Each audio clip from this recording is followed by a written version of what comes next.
నానా రా, నీ గురించి మాట్లాడుతుంటే అక్కడ చూద్దాం. బాగున్నారా? ఇంకా ఇలాగే ఉన్నావా? పాస్ అవలా?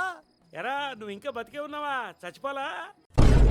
సార్ నేను కూల్ డ్రింక్ అయినా తాగుతాను. కూల్ డ్రింకా? కూల్ డ్రింక్ ఇక్కడ 350 రూపాయలు. నాకు కావాల్సింది 1 లీటర్ కాదురా, 250 ml. 350 ఇక్కడ. రేయ్ ఏంట్రా మ్యాచెస్ వచ్చారా? నువ్వు కూడా చూసి ఏమై బాగుందో చెప్పచ్చుగా. చేసుకునేది నువ్వు చూస్తే సరిపోతుంది కదా. ఆయన అత్త సెలెక్ట్ చేసిందంటే అదిరిపోతుందిలే. మా ఆయన చూస్తే అర్థం అవట్లేదా? ఏయ్ ఉమా మహేష్, ఏంటి సర్ఫెక్సల్ యాడ్లో బుడ్డోళ్ళ బురద పూసుకుని వచ్చావు? ఏంటి అందరూ కాముగా ఉన్నారు? మేం బీకామ్ కదా సార్.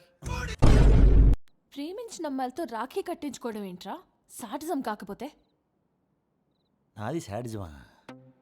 నాది శాడిజం అయితే మీ అమ్మాయిలదేంటే బుద్ధిజమా? మర్చిపోయాను, మా మేనత్త మాతోనే ఉంటారు. నమస్తే బాబు. మాకు మేనత్త అయితే నీకు సార్, ఆ వయసులో ఉన్న ముసలాళ్ళని ఎవరినైనా సరే బామ్మ అని అంటాం సార్. మళ్ళీ మీరు ఫస్ట్ నుంచి మొదలుపెట్టి ఆవిడ నీకేమవుతారంటే అని బాబు ఏమన్నా తిన్నారా? ఇప్పుడే షాకులు మీద షాకులు తిని పొట్ట కూడా ఉబ్బిపోయిందండి. అయితే ఓకే, ఏదో ఒకటి తింటూ ఉండాలి.